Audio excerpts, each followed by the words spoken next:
ભાઈ રિષભ પંત તે પેલો રિવ્યૂ કેમ ના લીધો? બિલકુલ વન સાઇડેડ મેચ, બિલકુલ વન સાઇડેડ મેચ. પહેલા બોલથી 40માં ઓવરના છેલ્લા બોલ સુધી it was all about Punjab.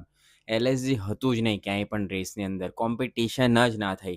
એલએસજીના તમે નામ જુઓ: નિકી પી, Rishabh Pant, Mitchell marsh, Eden માર્ક્રમ, Mohsin Khan, આવેશ ખાન, મોહમ્મદ સામી, બધા મોટા મોટા પ્લેયર, મોટા મોટા નામ, કરોડોમાં રૂપિયા બધા પાસેથી વ્યાજે વસૂલ કરવાના છે ગોયંકા સાહેબ. It was all about batting. અને બેટિંગમાં વાત કરવી જ પડશે યાર પંજાબની. પ્રિયાંશ આર્યા ભાઈ શું રમે છે એ માણસ. એ જે 6 છગ્ગા મારેલા દિલ્હી પ્રીમિયર લીગમાં ને ત્યાંથી જે એનો ઇમ્પેક્ટ આવ્યો તો ઓક્શનની અંદર, અને બધા જ ચોંકી ગયા હતા કે કેમ આ પ્લેયર તરફ આટલા રૂપિયા માટે જાય છે.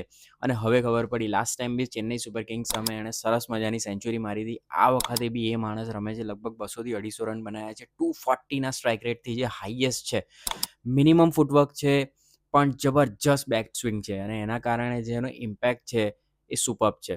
ટ્રિમેન્ડસ ફાઇન ભાઈ આઈપીએલની. કૂપર કોન્લી, મેં પહેલાં જ કીધું હતું, watch out for this player. Left handed batsman છે અને એકચ્યુઅલી ઓલરાઉન્ડર છે. હજુ એની કેપેબિલિટી તો બહાર આવી જ નથી. અને જોશ ઇંગ્લિશનું આ રિપ્લેસમેન્ટ નથી. This is upgrade of Josh English, ને એના કારણે પંજાબ કિંગ્સ હવે વધારે સ્ટ્રોંગ દેખાય છે. So what a team Punjab this is યાર. બેટિંગની અંદર તમે જુઓ, પ્રભ સિમરન સિંઘ નહીં ચાલતો, આજે ના ચાલ્યો શ્રેયસ અય્યર, તો એની સામે બીજા 2 જણાએ હાથ ઊંચો કર્યો. આ જ એક વિનિંગ ટીમ હોય છે કે જ્યારે અલગ અલગ players man of the match બનતા હોય છે. કોઈ વખત બોલિંગમાં, બેટિંગમાં. વૈશાખ વિજયકુમારનો ઇમ્પેક્ટ તમે જુઓ. એ લોકોએ એને અને યુઝી ચાહલે જે 5 ઓવર નાખી એની અંદર જ ઓલમોસ્ટ મેચ કિલ કરી નાખી. સો જબરજસ્ત ટીમ એફર્ટ યાર. Superb leading by Shreyas Iyer and Ricky pounding.